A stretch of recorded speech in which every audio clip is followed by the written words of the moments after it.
Assalamualaikum warahmatullahi wabarakatuh. Saudaraku sekalian, kita akan berbicara tentang legal kultur. Apa itu legal kultur? Kebiasaan, kebudayaan yang sudah berurat akar di masyarakat seolah-olah sudah terbentuk menjadi bagian dari hukum.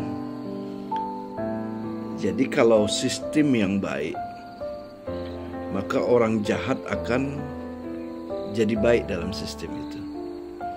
Atau sistem yang buruk, maka orang baik akan jadi buruk. Misalnya gini, saya pernah mengurus KTP. Jadi KTP ini kan gratis. Lalu karena saya anggap saya orang baik, saya berilah 20.000. Tapi ternyata selesainya itu kapan-kapan. Tapi ada teman saya yang mengurus KTP di pagi hari, sore sudah selesai. Lalu saya tanya, kok bisa selesai? Saya aja.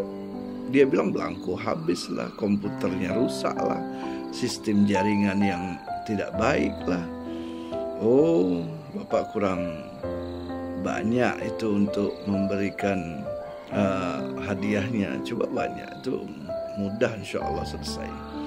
Lalu saya datang lagi, saya berikan yang lebih besar. Benar, siang bisa selesai dia. Jadi kita yang orang baik akan menjadi ikut jahat karena sistemnya yang jahat, yang buruk gitu. Jadi yang paling nampak kita lihat adalah contohnya KKN, korupsi, penyelewengan uang.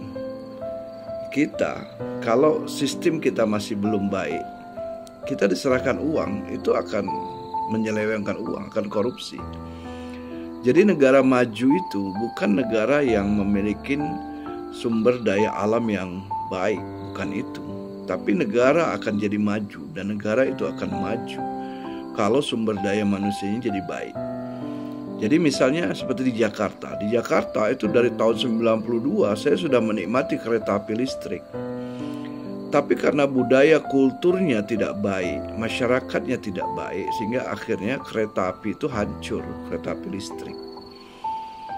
Jadi kita belajar ke luar negeri dengan sistem yang baik, dengan kehidupan yang baik, lalu pulang ke Indonesia. Sampai di Indonesia kita akan ketemu dengan sistem yang tidak baik, kita akan jadi tidak baik juga. Di Eropa, di Singapura, di Malaysia, itu traffic light, lampu kuning kita berhenti. Bertahun-tahun kita amalkan kehidupan itu karena kita tinggal di sana. Tapi begitu pulang kita ke Medan, melihat orang yang masih lampu merah masih bisa jalan, kita akan terpaksa jadi ikut seperti itu juga. Itu budaya itu berbahaya dalam penegakan hukum sebetulnya. Kemudian ada kolusi, suap. Kita udah terbiasa dengan suap. Urus surat, di balik surat itu ada uang, ada under table, apa aja. Sehingga sumut ini sudah terkenal dengan istilahnya semua urusan memakai uang tunai. Dan ini sudah jadi budaya. Sehingga aneh kalau orang sekarang ngurus surat nggak ada uangnya, itu aneh.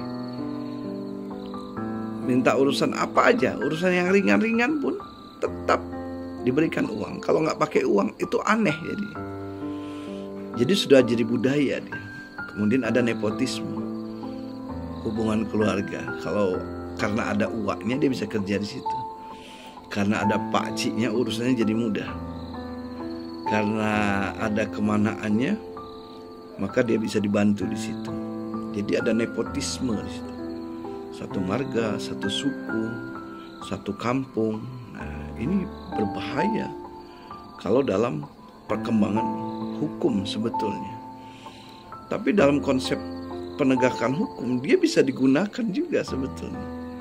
Karena dia misalnya ketua demonnya itu orang Padang, lalu polisi yang orang Padang maju ke depan.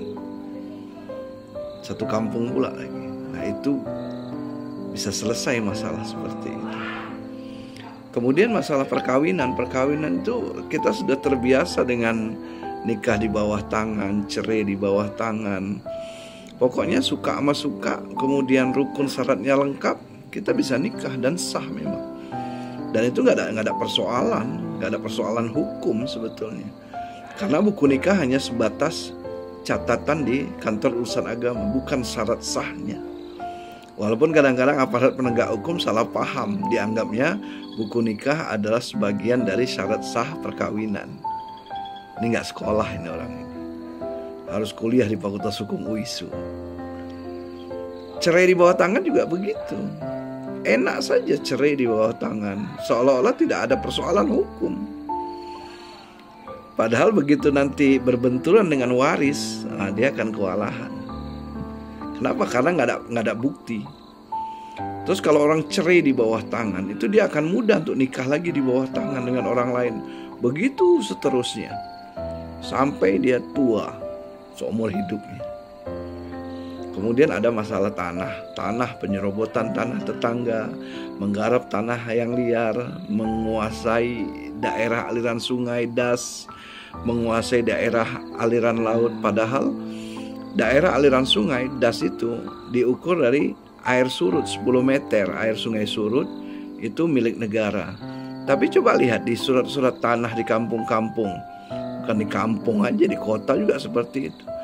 Tanah itu, surat tanah itu, batas tanah itu diukur sampai sungai, bukan 10 meter dari ujung pinggiran sungai ke atas ke darat. Kadang-kadang pemerintah desa juga ikut-ikutan seperti itu. Kenapa? Karena nggak ada penyuluhan sebetulnya. Menguasai daerah aliran laut di pinggir pantai, buat kafe, buat warung, buat rumah, buat gubuk.